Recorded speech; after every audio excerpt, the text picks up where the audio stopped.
آپ کو کس نے حق دیا کہ آپ ابو کے ساتھ یوں کریں؟ میں آپ کو کبھی معاف نہیں کروں گی۔ وہ رونے لگی۔ حیات میری جان، وہ کچھ بولنا چاہتی تھی مگر حیات نے اس کی بات کاٹ دی۔ نہیں سنی مجھے آپ کی کوئی بات، چلی جائے یہاں سے آپ۔ وہ چلائی۔ ارمنا بے یقینی کی کیفیت سے دوچارے سے دیکھے گی۔ جائیں۔ اب وہ باقاعدہ اس کو اٹھانے لگی۔ ارمنا اٹھ کر دوسرے بینچ پر بیٹھ گئی۔ اس کے آنسوؤں میں روانی تھی۔ جب بیگم کمرے میں داخل ہوا تو اشرف صاحب کے آنسوؤں سے تر زرد چہرے کو دیکھ کر اس کے ہوش اڑ گئے۔ بیگم کمرے سے باہر آیا تو ارمنا دوڑ کر اس کے پاس گئی۔ بیگم کہاں کیا کہہ رہے ہیں ابو؟ وہ ٹھیک تو ہے نا؟ وہ پریشانی بھرے لہجے میں بولی۔ حیات تم گاڑی کے پاس چلو، ہم آتے ہیں۔ بیگم بولا نہیں میں کہیں نہیں جا رہی، جو بات ہے میرے سامنے کریں۔ اس کا لہجہ اٹل تھا۔ آپ نے ابو سے کیا کہا تھا؟ اور جو کچھ کہا اس کا ہی یہ انجام ہے۔ وہ بہت ضبط سے بولا۔ اس کے آنسو روا تھے۔ کیوں کیا آپ نے یہ سب؟ کیوں؟ وہ سخت گیر لہجے میں بولا۔ آپ کو پتہ ہے نا کہ ابو آپ سے کتنا پیار کرتے ہیں، تو ان کے پیار کا یہ صلہ کیوں دیا آپ نے؟ وہ اس کے لہجے پہ حیران تھی۔ اب آپ کی اس حرکت کے بعد کون کرے گا شادی آپ سے؟ بولیں۔ وہ حیرانی سے اپنے چھوٹے بہن بھائی کو دیکھ رہی تھی۔ مجھے کچھ نہیں کہنا، اپنی صفائی میں ابو سے کہو کہ مجھے جو سزا دینا چاہیں دے دیں، میں اف تک نہیں کروں گی۔ وہ بول کر وہاں سے رکی نہیں اور خاموشی سے بینچ پر جا کر بیٹھ گئی۔ یا اللہ میری مدد فرما، وہ دعائی انداز میں دھیرے سے بولی۔ بیگم حیات کو گھر چھوڑنے چلا گیا۔ وہ وہیں بیٹھ کر اپنے ٹوٹے خوابوں کو جوڑنے لگی۔ کیسے ہیں ابو؟ اور مجھے کیوں نہیں جگایا؟ رات کو تم لوگوں نے، یہ مشل تھی جو صبح ہی جاگی تھی۔ بیگم اس کو تمام تر صورتحال سے آگاہ کیا۔ اس نے ٹھنڈی آہ بھری۔ آپ کو آپی پر ذرا غصہ نہیں آیا؟ حیات نے پوچھا۔ حیات تم اپنے کمرے میں جاؤ، بیگم تم مجھے ہسپتال لے کر چلو۔ وہ چل پڑی تو بیگم بھی اس کے پیچھے ہو لیا۔ ہسپتال پہنچے تو اشرف صاحب کو پرائیویٹ روم میں شفٹ کر دیا گیا اور ارمنا ان کے قریب کرسی پر بیٹھی تھی۔ ارمنا اٹھ باہر چلی گئی تو مشل بھی اس کے پیچھے لپکی۔ کیوں کر رہی ہو تم یہ سب؟ کیا مل رہا ہے تمہیں؟ یہ سب کر کے منع بھی کیا تھا تمہیں یہ سب مت کرو۔ نہیں باز آئی نا تم؟ ابو کی اس حالت کی ذمہ دار تم ہو۔ وہ بولی۔ میں تمہیں معاف نہیں کروں گی۔ تم نے سوچا اس سب کے بعد تمہارے ساتھ کیا ہوگا؟ وہ اسے آئینہ دکھا رہی تھی۔ مگر نہیں، تمہارے سر پر تو ایک جنون سوار تھا نا، اب خوش ہو جاؤ۔ اس کے آنسو بے قابو ہو گئے۔ وہ اس کے کندھے پر سر رکھ کر رونے لگی۔ کیوں کر رہی ہو یہ سب؟ مت تکلیف میں ڈالو کسی کو بھی۔ ارمنا وہ سسک اٹھی۔ مان جاؤ میری بات۔ وہ بہن کے گلے کے گرد بازو حائل کر کے بولی۔ میں اب کچھ نہیں کر سکتی۔ ساتھ ہی سسکیوں کی آواز بلند ہو گئی۔ وہ اب اس کا پیچھا کرتا ہوا آہستہ آہستہ چل رہا تھا۔ وہ اب کے یونیورسٹی کی کینٹین تک گئی جہاں سب کچھ اس کے پلان کے مطابق تیار تھا۔ وہ بہت خوش تھا، آج اس کا کام ہو جانا تھا۔ وہ کچھ خریدنے کی غرض سے آگے بڑھی، پیسے دینے کی غرض سے کلچ ڈھونڈا تو وہ وہاں نہیں تھا۔ اب چیزیں خرید بھی چکی تھی، واپسی بھی ممکن نہیں تھی۔ بھائی میرا کلچ گم ہو گیا ہے، میں آپ کو کچھ دیر تک ادائیگی کرتی ہوں۔ یہ کہہ کر وہ آگے بڑھنے لگی تو وہ بولا۔ نہیں باجی، آپ کو ابھی ادائیگی کرنی پڑے گی، نہیں تو چیزیں واپس کر دو۔ دکان والا بولا۔ وہ بھوکی بہت کچی تھی اور اس وقت اس کو کچھ کھانے کو چاہیے تھا۔ Excuse me, any problem? میں آئی ہیلپ یو؟ کیا کوئی مسئلہ ہوا ہے؟ کیا میں آپ کی مدد کر سکتا ہوں؟ وہ آگے آیا۔ اس کی وجیہہ صورت دیکھ کر وہ دنگ رہ گئی۔ لمبا قد، چوڑا سینہ، کف اوپر کو موڑے وہ سامنے کھڑا تھا۔ وہ کچھ بولتی اس سے پہلے کنٹین والا بولا۔ یہ باجی ہمیں ہمارے پیسے نہیں دے رہی۔ اگر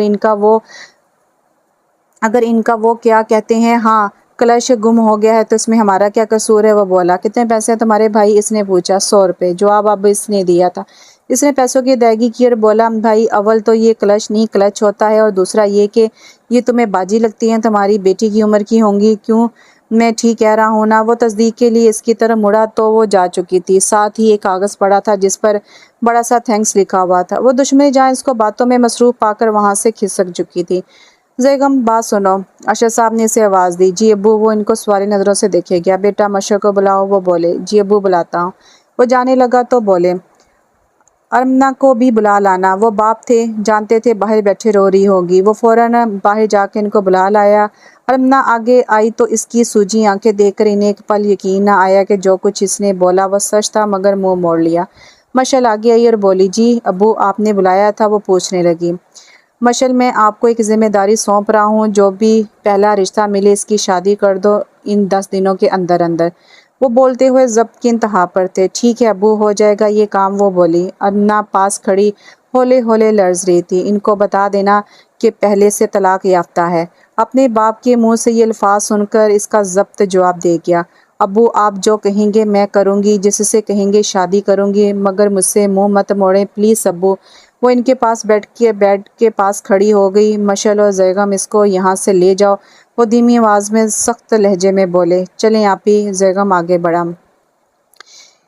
اس سے ٹھیک 5 دن بعد اس کا نکاح ارشد احمد ہمدانی سے کر دیا گیا اور خاموشی سے رخصت بھی۔ ارغمان کی فیملی کو خبر تب ہوئی جب وہ رخصت ہو رہی تھی۔ رخصتی کے وقت وہ سسرال سے آئے خوبصورت لہنگے میں جچ رہی تھی۔ سب اس کی قسمت پر تعصب سے دیکھ رہے تھے کیونکہ ارشد احمد صاحب اس سے 2 گنا عمر کے تھے۔ یہ اس کی خواہش کے مطابق ہوا۔ رخصتی کے وقت اس کو اس گھر میں دوبارہ کبھی نہ آنے کا عندیہ دے دیا گیا اور وہ اپنی پناہ گاہ سے ہمیشہ کے لیے دور چلی گئی۔ ارشد صاحب نہایت ہی نفیس قسم کے انسان تھے۔ ان کے 3 بیٹے اور 2 بیٹیاں تھیں۔ سب سے بڑا بیٹا احمد شادی شدہ اور اپنی بیوی اور بیٹی کے ساتھ الگ رہتا تھا۔ اس کے بعد ایک بیٹی تھی عرفہ اور ارمنا کی ہم عمر تھی اور ابھی اس کی شادی کو 1 سال ہوا تھا۔ اس کے بعد ایک اور بیٹا فہیم تھا جو کہ MBA کر کے جاب کی تلاش میں سرگرداں تھا۔ اس سے چھوٹا عامر تھا جو کہ ابھی MBA کر رہا تھا۔ اس سے چھوٹی مریم تھی جو میڈیکل کے پہلے سال میں تھی۔ یہ فیملی بھی اس کی فیملی کی طرح پڑھی لکھی تھی۔ ان کی عمروں میں اچھا خاصا فرق تھا۔ ارشد کے گھر والوں نے اس سب کے باوجود بھی اسے اتنا اچھا رسپانس دیا۔ اس سے رسموں کے بعد اس کے کمرے میں پہنچا دیا گیا۔ وہ اس کمرے کی کشیدگی اور وہاں کے مکین کی نفاست کو داد دیے بغیر نہ رہ سکی۔ وہ ابھی انہی سوچوں میں غرق تھی کہ ہلکے سے دروازہ کھٹکا۔ اس نے اپنا گھونگھٹ درست کیا اور آنے والے کا انتظار کرنے لگی۔ وہ بیڈ کے قریب آ کر رکے اور اس پر بیٹھ گئے۔ السلام علیکم، وہ بولے۔ وعلیکم السلام، ارمنا نے جواب دیا۔ میں آپ سے صرف ایک بات کہنا چاہوں گا کہ مجھے آپ کی پچھلی زندگی سے کچھ سروکار نہیں۔ کیا ہوا، کیوں ہوا، کیسے ہوا، میں بس اپنی اور آپ کی آنے والی زندگی پرسکون دیکھنا چاہتا ہوں۔ اس سب کے لیے امید ہے کہ آپ بھی میرا بھرپور ساتھ دیں گی اور مجھے مایوس نہیں کریں گی۔ پھر وہ تمام رات انہوں نے اس سے زندگی کی تلخیوں کو بھلانے میں صرف کر دی۔ پھر وہ وقت آیا جب اس کو اس کے گھر واپس آنا پڑا جہاں اس کے آنے کی پابندی تھی۔ ارشد احمد کی وفات ہو گئی جبکہ اس کا ایک بیٹا اور ایک بیٹی تھی۔ جب وہ گھر تک آئے تو اس گھر سے جڑی بہت سی یادیں بھی ساتھ آ گئیں۔ وہ بہت خوش تھی کہ اب وہ اپنے ابو سے مل کر ان کے سارے شکوے دور کر دوں گی۔ وہ اس کو اجڑا دیکھ کر اپنی باہوں میں سمیٹ لیں گے، مگر ہر دفعہ وہی نہیں ہوتا جو انسان سوچتا ہے۔ اس نے دروازے پر دستک دی تو چوکیدار نے دروازہ کھولا اور اس سے پوچھا کون ہے وہ، کیونکہ اب چوکیدار بھی وہ نہیں تھا۔ اس نے جواباً کہا مجھے ارشد صاحب سے ملنا ہے، جن سے کہو کہ آپ کی بڑی بیٹی ارمنا آئی ہے۔ وہ آنسو پیتے بولی مگر ان کی تو کوئی بیٹی ارمنا نہیں، جاؤ بی بی جاؤ، وہ اب زندہ بھی نہیں ہے اور یہاں صرف ان کی چھوٹی بیٹی حیات بی بی رہتی ہیں۔ وہ بولتے ہوئے گیٹ بند کرنے لگا تو وہ بولی بھائی پلیز حیات بی بی کو ہی میرا بتا کر بلا دو۔ اس کے کہنے پر چوکیدار اندر سے حیات کو بلا لایا۔ اتنے سالوں بعد اپنی چھوٹی بہن کو دیکھنے کی خوشی اس کے چہرے سے عیاں تھی۔ آپ کس لیے آئی ہیں آپ یہاں؟ آپ ہمارے لیے مر گئی اور ہم آپ کے لیے چلی جائیں یہاں سے۔ وہ بولتے ہوئے گیٹ اس کے منہ پر بند کرتی اندر چلے گی۔ مما یہ کون تھی؟ ارسل نے پوچھا۔ ارسل اس وقت محض 7 سال کا تھا۔ کوئی نہیں بیٹا، ہم جا رہے ہیں یہاں سے۔ وہ ان کو لے کر ابھی آگے بڑھی تھی کہ سامنے آنے والے کو دیکھ کر اس کے پاؤں سے زمین نکل گئی۔ وہ آج اتنے سالوں بعد اس کے سامنے تھا۔ وہ ارمنا کو ساتھ لے تو آیا تھا مگر یہ نہیں جانتا تھا کہ اس کی بیوی کو ارمنا کا یہاں رہنا برداشت نہ ہوگا۔ ہوتا بھی کیوں، وہ ارغمان کی پہلی بیوی رہ چکی تھی، چاہے محض نکاح میں ہی رہی۔ ارمنا اس کی شکر گزار تھی کہ اس نے اسے اپنے گھر میں پناہ دی۔ میرب کو مفت کی نوکرانی دستیاب ہو گئی تھی۔ ارمنا سارا دن گھر کے کام کاج دیکھتی تھی اور رات میں چند گھنٹے اسے آرام کے میسر ہوتے۔ صبح فجر کی نماز کے وقت اٹھتی اور نماز پڑھ کر وہ کام کرنے لگتی۔ صفائی، ناشتہ بنانا، ناشتے کے برتن دھونا، دوپہر کا کھانا بنانا، کھانے کے برتن دھونا، سب کے کپڑے دھونا، استری کرنا، شام کی چائے، رات کا کھانا، رات کے برتن، آٹا گوندنا، عرض یہ کہ ہر چھوٹے سے چھوٹا بڑے سے بڑا کام اس سے لیا جاتا۔ وہ کولوں کے بیل کی طرح کام میں جتی رہتی۔ اس کے بچے بھی ارغمان کے بچوں کے ساتھ سکول جاتے اور واپس آتے۔ ان کو لانے لے جانے کی ذمہ داری میرب خود پوری کر رہی تھی۔ اس کا بس نہ چلتا تھا کہ ورنہ ارمنا کے بچے کبھی اس اسکول نہ پڑھتے جہاں اس کے بچے پڑھ رہے تھے۔ ارغمان کی امی ابھی حیات تھی اور وہ یہ سب دیکھ کر ہر لمحہ کڑتی رہتی تھی۔ ان کی لاڈلی کے ساتھ یہ سب کیا ہو رہا ہے؟ وہ کیا منہ دکھائے گی بروز محشر اس کی ماں کو کہ اسے اپنے گھر میں ایک لمحہ بھی سکون نہ دے سکی، مگر کچھ کر نہ سکی تھی۔ انہی دنوں ارمان کی امی کی خواہش پر ارسل اور حیات کا نکاح طے ہوا، کیونکہ وہ اپنی پوتی کو دلہن بننا دیکھنا چاہتی تھی، اور ارمنا کی بھی یہی خواہش تھی کہ کسی کو کیا معلوم تھا کہ اپنی آخری خواہش پوری کروا رہی تھی۔ پھر ایک دن ایسا واقعہ ہوا جس کا کسی نے کبھی سوچا بھی نہ تھا۔ ارمان نے خود اپنے ہاتھوں سے ارمنا کو اس کے بچوں سمیت محض 4 ماہ بعد گھر سے باہر نکال دیا۔ وجہ اس کی بیوی کی لگائی ہوئی آگ تھی، جس نے سب کو اپنی لپیٹ میں لے لیا۔ اس نے الزام لگایا کہ ارمنا نے میرا قیمتی سیٹ چوری کر لیا ہے۔ ارمان جو پہلے ہی کچھ پریشان تھا، اس نے تیش میں آ کر ارمنا کو گھر سے باہر نکال کیا، بغیر یہ سوچے کہ وہ اتنی رات گئے 2 چھوٹے بچوں کے ساتھ کہاں جائے گی۔ اس کی طبیعت بھی ٹھیک نہ تھی۔ وہاں سے چند قدم ہی چلے تھے کہ ارمنا چکرا کر گر پڑی۔ ارسل گھر کی طرف دوڑا اور بے قراری سے دروازہ پیٹنے لگا۔ انکل پلیز دروازہ کھولیں، امی کو نہ جانے کیا ہو گیا۔ وہ پریشانی میں بار بار دروازہ کھٹکھٹا رہا تھا۔ اندر سے ارمان نے جب اس کی آواز سنی تو فوراً باہر لپکا اور اسے لے کر اسپتال پہنچا، جہاں پر اسے فوراً داخل کر لیا گیا۔ فیمیل ڈاکٹر ڈیوٹی پر موجود تھی۔ ارمان نے انہیں ارمنا کو دیکھنے کا کہا۔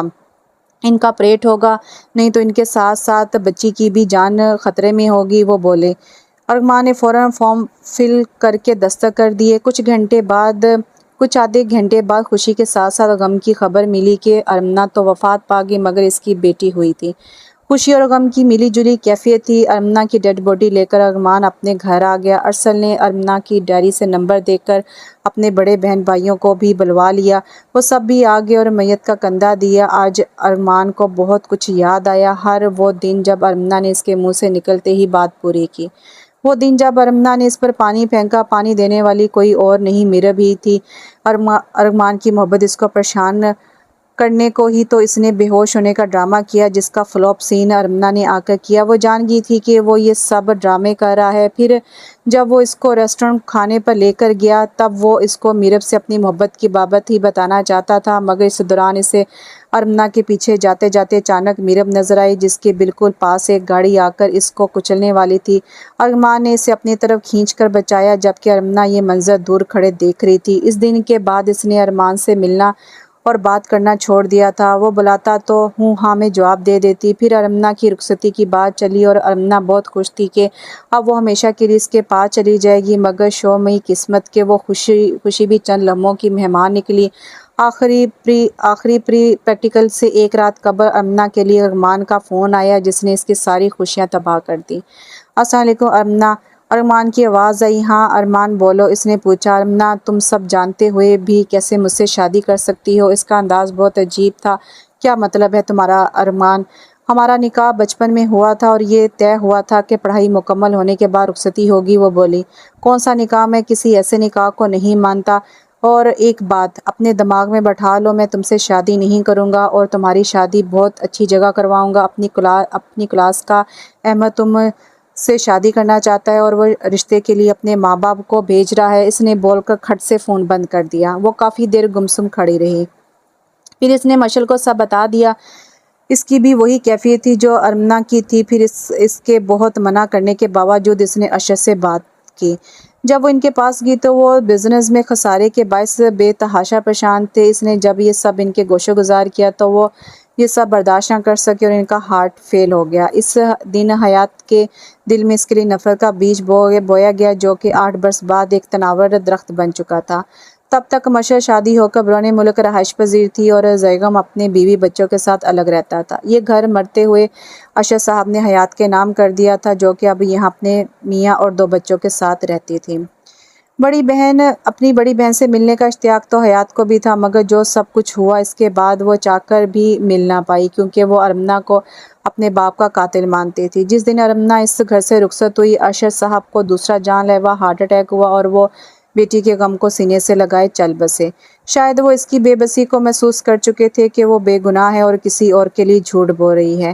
ارشد صاحب کی تمام اولاد بہت فرما بردار تھی۔ انہوں نے ارمنا کو حقیقتاً ماں کا درجہ دیا، ہر کام میں اس کی رائے لی جاتی، پھر جو وہ مشورہ دیتی اس پر بغیر کسی پس و پیش عمل کیا جاتا۔ ارمنا کے ساتھ بہت اچھا وقت گزر رہا تھا، مگر شاید قدرت کو امنا کا ابھی اور امتحان مقصود تھا۔ ایک روز اچانک ارشد صاحب سوئے میں ہی دل کا دورہ پڑنے سے انتقال کر گئے۔ امنا نے عدت پوری کر کے اپنے گھر جانے کو ترجیح دی۔ سب نے اسے روکا کہ یہاں ہی رہیں، یہ آپ کا ہی گھر ہے، مگر وہ اپنے باپ سے معافی مانگنے کی غرض سے وہاں سے چلی گئی، مگر قدرت نے یہ موقع بھی اس سے چھین لیا۔ امنا کی میت کو جب گھر لایا گیا تو حیات بھی وہاں آئی۔ بہن کی میت دیکھ کر آنسو آئے، مگر خاموشی سے وہاں سے اٹھنے لگی۔ خالہ ارسل نے اسے پکارا، وہ پیچھے مڑی تو وہ لپک کر اس کے سینے سے لگ گیا اور رونے لگا۔ خالہ امی آپ کو بہت یاد کرتی تھی، آپ کی باتیں بتایا کرتی تھی کہ بچپن میں آپ کتنی شرارتیں کرتی تھی۔ خالہ ہمیں اپنے ساتھ اپنے گھر لے جائیں، ہم یہاں نہیں رہ سکتے، پلیز خالہ۔ امی نے کہا تھا کہ اگر مجھے کچھ ہو جائے تو اپنی خالہ کے پاس چلے جانا، خالہ پلیز ہمیں لے جائیں۔ وہ روتے ہوئے اس سے کہے گیا، نہیں نہیں نہیں لے جا سکتی تم لوگوں کو، کیونکہ میں اپنے باپ کی قاتلہ کے بچے نہیں پال سکتی۔ یہ کہہ کر وہ وہاں سے چلے گی۔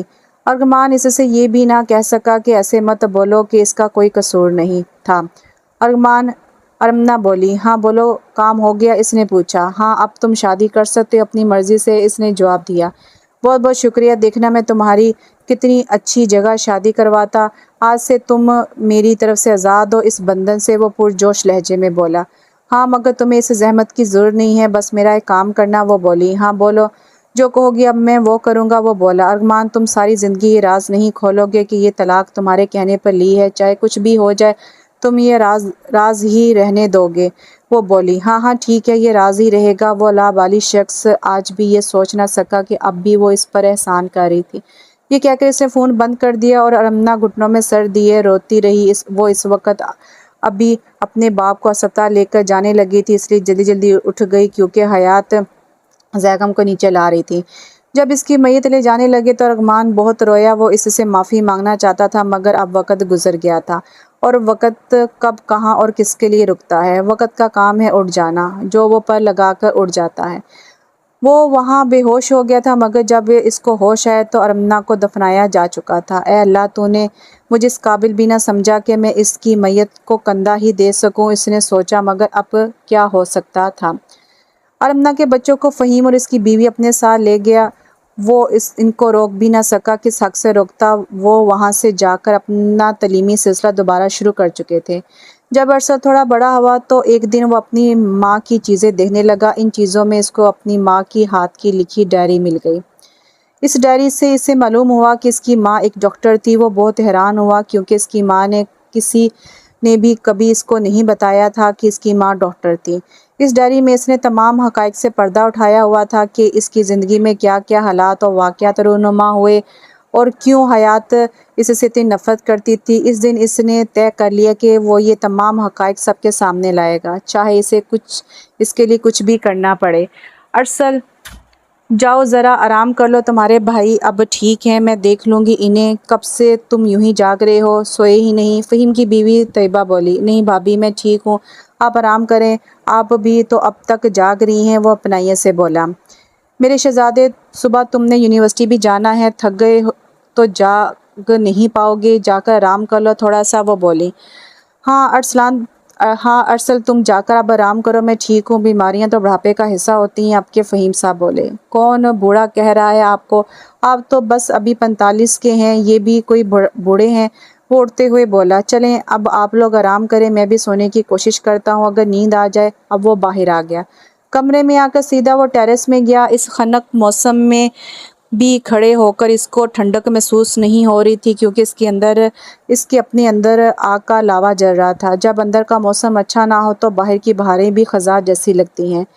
وہ بھی اپنے باہر کے موسم سے بے پرواہ اپنی اندر کی آگ کو بجھانے کی کوشش کر رہا تھا۔ ارسل اٹھ جاؤ، یونیورسٹی نہیں جانا؟ بھابھی کب سے نیچے ناشتے پر تمہارا انتظار کر رہی ہیں اور تم ہو کہ اٹھ ہی نہیں رہے ہو۔ اب کہ علینا نے اس کا کمبل کھینچ کر اتارا، مگر بے سود، ارسل بے ہوش پڑا تھا۔ علینا دوڑ کر نیچے سے بھائی بھابھی کو بلا لائی۔ فہیم نے اس کا بخار دیکھا تو 103 پر پہنچا ہوا تھا۔ انہوں نے تیزی سے ڈاکٹر عارف کو فون ملایا اور ان کو گھر بلایا۔ اس نے کسی بات کی بہت زیادہ ٹینشن لی ہے جس کی وجہ سے اس کی یہ حالت ہوئی ہے، ڈاکٹر عارف نے بتایا، مگر ایسی کوئی بات بھی نہیں ہوئی کہ وہ اس طرح کی حالت میں آئے۔ طیبہ بولی۔ بھابھی آج امی کی برسی ہے۔ علینا بولی۔ اتنے سال گزرنے کے بعد بھی جب ارمنا کی برسی ہوتی اس کی یہی حالت تو ہو جاتی تھی۔ وہ حد سے زیادہ حساس ہو گیا تھا۔ میں اس کے لیے کھچڑی بناتی ہوں، تم کالج کے لیے تیار ہو جا، تمہارے بھیا تمہیں چھوڑ آئیں گے، وہ پیار بھرے لہجے میں بولی۔ وہ اٹھ کر تیار ہونے چلی گئی۔ واپسی پر گھر میں قرآن خوانی کروائی گئی اور اس میں محلے دار اور گھر والے شامل تھے، جبکہ ارمنا اور ارسل کے خاندان میں سے کوئی شامل نہ تھا۔ ان 12 سالوں میں ہمیشہ یوں ہی ہوتا آیا تھا، نہ کوئی یہاں سے وہاں گیا اور نہ ہی کوئی وہاں سے آیا۔ اگلے دن جو ہی ارسل یونیورسٹی پہنچا، وہ دوڑ کر اس کے پاس آئی، مگر ارسل اس کی طرف دیکھے بغیر آگے بڑھ گیا۔ یہ اس کے لیے پریشان کن بات تھی، کیونکہ آج سے پہلے کبھی ایسا نہیں ہوا تھا۔ ارسل، کیا ہوا؟ تم کل یونیورسٹی بھی نہیں آئے اور آج آئے تو یہاں آ گئے، میری طرف دیکھا بھی نہیں، تمہیں میری پریشانی کا کوئی اندازہ نہیں ہے؟ وہ پریشان کن لہجے میں بولی۔ تمہیں میرے لیے پریشان ہونے کی ضرورت نہیں ہے۔ اوکے، اب میرا راستہ چھوڑو۔ ارسل اسے چھوڑ کر وہاں سے چلا گیا۔ وہ گمسم اپنی غلطی تلاش کرتی رہ گئی۔ شاید اسے بچپن کے نکاح والی بات کا غصہ ہے، اس نے سوچا۔ منا لوں گی اس کو، کوئی بات نہیں، وہ بول کر آگے بڑھ گئی۔ اس سے جان چھڑاتا ارسل سیدھا پروفیسر احمد کے آفس پہنچا۔ وہ ابھی کچھ دن پہلے ہی یہاں آئے تھے، اس کی آمد ان کے لیے حیران کن تھی۔ السلام علیکم سر، وہ اندر داخل ہوتے بولا۔ وعلیکم السلام، آئیں، وہ بولے۔ سر، مجھے آپ سے ضروری کام تھا، وہ بولا۔ آپ وہ ضروری بات کلاس میں بھی کر سکتے ہیں، وہ بولے۔ سر، پرسنل بات کرنی تھی، وہ بولا۔ پرسنل بات مجھ سے؟ وہ حیران ہوئے۔ اس پر جو اس نے جواب دیا، اس نے ان کو حیران کر کے رکھ دیا۔ ارمان، بات سنو میری، وہ بولا۔ ہاں بولو، اس نے جواب دیا۔ ارمان، میں ارمینا کے بارے میں کچھ پوچھنا چاہتا ہوں، وہ بولا۔ کیا پوچھنا چاہتے ہو؟ اس نے پوچھا۔ ارمنا کی کوئی منگنی وغیرہ تو نہیں ہوئی کہیں؟ اس نے پوچھا۔ نہیں یار، نہیں ہوئی، کیوں پوچھ رہے ہو؟ اس نے پوچھا۔ میں ارمنا کا رشتہ لانا چاہتا ہوں، وہ بولا۔ ٹھیک ہے، تم لے آؤ۔ اس کا لہجہ بہت عجیب تھا۔ آج ارمنا اشر کو جانتے ہیں آپ؟ ارمنا اشر کو جانتے ہیں؟ اس نے پوچھا۔ ارمنا؟ مگر تم کیوں پوچھ رہے ہو؟ وہ بولے۔ کیونکہ میں ان کا بیٹا ہوں۔ اس نے گویا ان کے سر پر بم پھوڑا۔ اوہ! ارسل آج اسی یونیورسٹی میں میڈیکل کا اسٹوڈنٹ تھا جہاں کئی سال پہلے اس کی ماں پڑھتی تھی۔ یہ وہی احمد تھا جو کہ ارمنا کا رشتہ لانا چاہتے تھے۔ جب انہوں نے ارمنا کے بارے میں ارغمان سے پوچھا تھا، تب ارمنا کی رخصتی کی بات چل رہی تھی اور ارغمان نے اس سے جان چھڑانے کی خاطر اسے یہ نہ بتایا کہ وہ میری منکوحہ ہے۔ میں آپ سے یہ پوچھ سکتا ہوں کہ یہ جانتے ہوئے بھی کہ میری ماں ارغمان صاحبہ کی منکوحہ ہے، آپ نے انہیں شادی کا پیغام کیوں بھجوایا؟ اس نے پوچھا۔ کیا ارمنا ارغمان کی منکوحہ تھی؟ اب کہ وہ حیران ہوئے اور تب سے کہ اپنی اور ارغمان کی ہونے والی گفتگو بتا دی۔ میں نہیں جانتا تھا کہ ارمنا اور ارغمان کی منکوحہ ہے، وہ بولا۔ یعنی ارغمان صاحب نے آپ سے جھوٹ بولا؟ وہ بھی پریشان تھا۔ ہاں، اور ہاں، میں جب ارمنا کا رشتہ لے کر گیا تھا تو تمہاری خالہ نے مجھے یہ کہہ کر بھیج دیا کہ اس کی شادی ہو گئی ہے، وہ بولا۔ ہاں، ان کی شادی ہو گئی تھی میرے ابو کے ساتھ، جو ان سے عمر میں 2 گنا تھے، وہ پرسوچ لہجے میں بولا۔ مگر کیوں؟ اس سے 2 گنا عمر شخص کے ساتھ کیوں؟ انہوں نے پوچھا۔ جواباً اس نے تمام واقعات ان کے گوشے گزار کر دیے۔ وہ شرمندہ سے ہو کر رہ گئے۔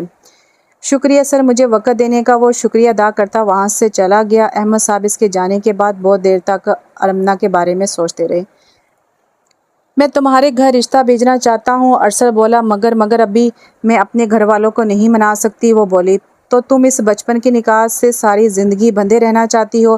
ایک انچاہے رشتے کے ساتھ ساری زندگی گزارنا چاہتی ہو کیا؟ اس نے پوچھا۔ وہ اس کو صرف دیکھ کر رہ گئی۔ ارسل، مجھے کچھ وقت دو، میں بات کروں گی، وہ بولی۔ نہیں، میں ابھی تمہارے ساتھ تمہارے گھر جا رہا ہوں، وہ بولا۔ پلیز ارسل، پاپا اس طرح نہیں مانیں گے، وہ خوف بھرے لہجے میں بولی۔ ٹھیک ہے، اگر آج تم نے جا کر بات نہ کی تو کل میں تمہارے ساتھ ہی جاؤں گا، وہ ڈرتے ہوئے بولا۔ اس کے جانے کے بعد اس نے سکھا سانس لیا۔ آج میں بات کر کے رہوں گی، چاہے کچھ بھی ہو جائے، اس نے سوچا۔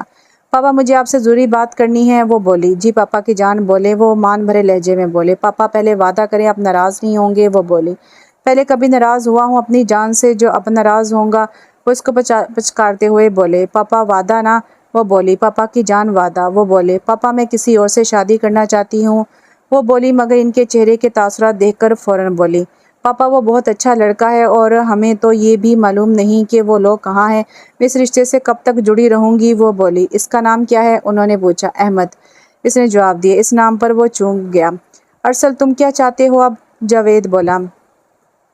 میں اب سب سے بدلہ لینا چاہتا ہوں، اپنی اور اپنی ماں کی بربادی کا، اس نے جواب دیا۔ ارسل، میری بات سنو، اس سب کا فائدہ کیا، تمہاری امی واپس تو نہیں آ جائیں گی نا؟ اس نے پوچھا۔ نہیں آئیں گی، مگر ان کی روح کو سکون تو ملے گا نا، اس نے جواب دیا۔ جاوید اس کو دیکھ کر رہ گیا۔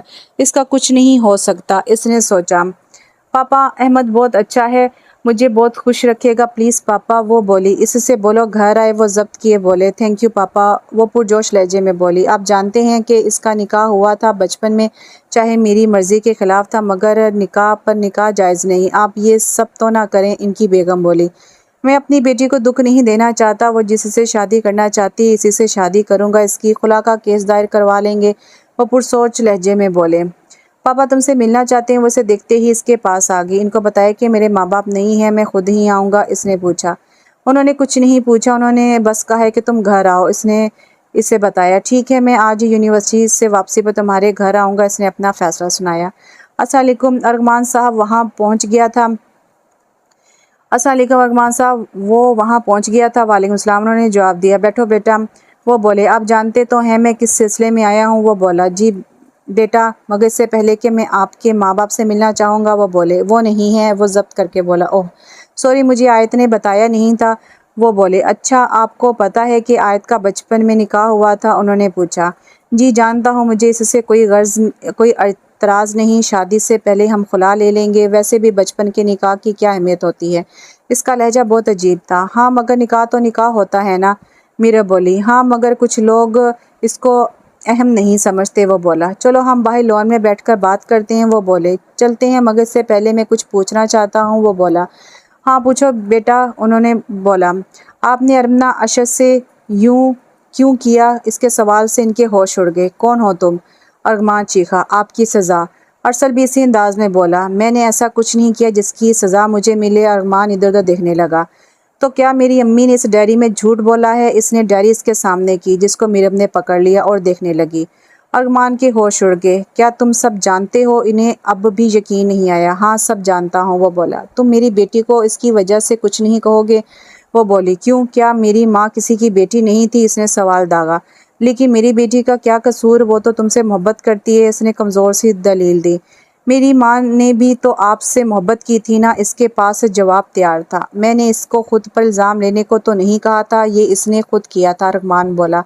انہوں نے یہ سب آپ کی محبت میں کیا، یہ الزام خود پر صرف آپ کی محبت میں لیا، اس نے جواب دیا۔ مگر میری بیٹی کا کوئی قصور نہیں، اس کو سزا مت دو، ارغمان نے اس کے آگے ہاتھ جوڑ دیے۔ کیوں نہ دوں؟ میں نہ تو اس کو اپنے پاس رکھوں گا، نہ ہی طلاق دوں گا، ساری زندگی یوں ہی لٹکی رہے گی، وہ تلخی سے بولا۔ یہ سب کیا ہو رہا ہے اور کون ہے یہ؟ ارغمان بھائی، حیات نہ جانے کب وہاں آئی، خالہ پہچانا نہیں آپ نے مجھے؟ اوہ آپ کیسے پہچانیں گی؟ آپ کی آنکھوں کے سامنے تو آپ کے ارغمان بھائی ہی بہت اچھے ہیں۔ ارسل اس کی طرف مڑا۔ ارسل تم یہاں؟ اس نے اسے فوراً پہچان لیا۔ ہاں خالہ، میں ہی وہ بد نصیب ہوں جو بچپن میں ہی اپنے ماں باپ سے محروم ہو گیا، ننیال سے بھی محروم ہو گیا۔ یہ تو اچھا تھا کہ میرے بڑے بہن بھائی بہت اچھے تھے، انہوں نے مجھے اور میری بہنوں کو سنبھالا، اس نے جواب دیا۔ یہ سب کہنے کا کیا مقصد ہے تمہارا اور کیوں آئے ہو یہاں؟ اس نے پوچھا۔ خالہ آج میں حقیقت بتانے آیا ہوں، ان کی حقیقت، ان دونوں میاں بیوی کی حقیقت، اس نے جواب دیا۔ کیسی حقیقت؟ حیات نے پوچھا۔ وہی حقیقت جس کو آپ نہیں جانتی، ارسل نے جواب دیا۔ آپ کی نظروں میں میری ماں قصوروار تھی، مگر میری ماں نے کچھ نہیں کیا تھا، یہ سب انہوں نے میری ماں سے کروایا تھا، اس نے ان کی سمجھ آنے والے انداز کو دیکھ کر وضاحت دی۔ کیا مطلب تم یہ کہنا چاہتے ہو کہ میری ماں بے قصور اور ارغمان بھائی نے یہ سب کیا تھا؟ انہوں نے اس سے پوچھا۔ ہاں میں نے ہی اس کو کہا تھا اسے شادی کو ختم کروانے کا، کیونکہ میں اور میرب شادی کرنا چاہتے تھے۔ اب کیا؟ ارغمان بولا۔ کیا میری بہن کے ساتھ اتنا بڑا دھوکہ؟ حیات رونے لگی۔ وہ مجھے آخری وقت بھی ملنے آئی، میں نے اس کو دھتکار دیا، میں بھی ظالم نکلی، وہ کتنے مان سے آئی تھی میرے پاس، اس کے رونے میں شدت آ گئی۔ خالہ مت روئیں، مرتے مرتے آپ سب کو معاف کر گئی تھی امی، مگر میں ان سب کو معاف نہیں کروں گا، انہوں نے میری ماں کو آخری وقت میں بھی بہت تکلیف دی، میری ماں پہ چوری کا الزام لگا کے انہیں گھر سے نکالا تھا ان لوگوں نے، وہ بولا۔ کیا میری بہن پر چوری کا الزام بھی لگایا؟ خدا کا خوف نہیں آیا تم لوگوں کو؟ ظالموں، میری بہن نے کیا بگاڑا تھا تم لوگوں کا؟ اس نے ارغمان اور میرب کی طرف دیکھا۔ خالہ چلیں یہاں سے، ایسے لوگوں سے سوال جواب کرنے کا کوئی فائدہ نہیں، یہ اس قابل نہیں، ارسل بولا اور ان کو لے کر چل پڑا۔ مجھے کس چیز کی سزا دے رہے ہیں آپ؟ آیت اس کے سامنے آئی۔ تمہاری سزا کے لیے یہی کافی ہے کہ تم ارغمان احمد اور میرب ارغمان کی بیٹی ہو، یہ کہہ کر وہ آگے بڑھ گیا۔ کیوں کیا آپ نے یہ سب؟ کیوں؟ آخر میں آپ کو کبھی بھی معاف نہیں کروں گی، کبھی بھی نہیں۔ ارمان کے کانوں میں آیت کے آخری الفاظ تھوڑے بن کر برس رہے تھے۔ آیت اس وقت آئی سی یو میں زندگی اور موت کی کشمکش میں تھی۔ اسے برین ہیمریج کا مائنر اٹیک ہوا تھا۔ اے اللہ میری بیٹی کو زندگی بخش دے، اللہ میرے کیے کی سزا میری بیٹی کو نہ دے۔ اے اللہ میں تو اس عورت کو طلاق بھی دینے لگا تھا جس کی وجہ سے یہ سب ہوا تھا۔ اگر امی نہ روکتی تو میں تب ہی اسے چھوڑ دیتا جب ارمنا مری تھی۔ اے اللہ میری بیٹی کو صحت دے دے۔ کون ہو تم؟ ارمان چیخا۔ آپ کی سزا۔ جب وہ ہوش میں آئے تو اس سے میرب کا خیال آیا۔ امی امی کہاں ہیں آپ؟ ارمان بولا میں یہی ہوں بیٹا۔ عنبر بیگم بولی امی ارمان کہاں؟ ارمنا کہاں ہے؟ مجھے اس کے پاس لے چلیں پلیز امی۔ ارمان بولا بیٹا وہ بولتے بولتے رکی۔ کیا ہوا امی؟ وہ بولا ارمنا کو تو کل ہی دفنا دیا گیا تھا۔ وہ بول کر رونے لگی۔ کیا ارمنا کو دفنا دیا گیا؟ میں اس کی میت کو کندھا بھی نہیں دے سکا۔ وہ بھی رونے لگا۔ ہاں بیٹا تمہیں ہوش نہیں آیا تو اسے دفنانا پڑا۔ وہ بولی ارسل لوگ کہاں ہیں؟ ان کو میرے پاس بھیجیں، میں ان سے ہی معافی مانگ لوں۔ وہ بولا ان لوگوں کو ان کے بھائی فہیم لے گیا ہے اپنے ساتھ، انہوں نے اسے اطلاع دی، یعنی میں ہمیشہ کے لیے معافی سے محروم ہو گیا۔ وہ بولا نہیں بیٹا کوشش کر کے تم انہیں ڈھونڈ لو گے۔ وہ بولی امی۔ وہ پرسوچ لہجے میں بولا ہاں بیٹا بولو امی میرب کہاں ہے؟ وہ بولا وہ یہی ہے بیٹا۔ امی اسے گھر سے نکال دے، میں اس کی منحوس شکل اس گھر میں برداشت نہیں کر سکتا، اسے کہیں چلی جائے یہاں سے، میں اس کے گھر طلاق بھجوا دوں گا۔ وہ چلایا ارمان پلیز یوں نہ کریں، میں نے کیا کیا ہے؟ مجھے کس بات کی سزا دے رہے ہو؟ میرب بولی میں نے تمہاری وجہ سے ارمنا کو طلاق دی اور تمہاری ہی وجہ سے اسے گھر سے نکالا۔ وہ بولا ارمان وہ تمہاری غلطی تھی، اب میں تمہیں دوبارہ وہی غلطی نہیں دہرانے دوں گی۔ عنبر بیگم بولی امی آپ کچھ نہیں جانتی، آپ کو نہیں معلوم، اس کے کہنے پر ہی میں نے ارمنا کو طلاق دی اور اس کو اس حال تک پہنچایا۔ وہ بولا ارمان میرب مجھے سب بتا چکی ہے، وہ اپنے کیے پر نادم ہے، میں تمہیں اب وہ غلطی نہیں کرنے دوں گی جو تم نے ارمنا کے معاملے میں کی۔ وہ بولی ٹھیک ہے آپ کے کہنے پر اس کو طلاق نہیں دے رہا، مگر میں اس کو کوئی خوشی نہیں دے سکوں گا۔ یہ کہہ کر وہ اٹھ کر باہر چلا گیا۔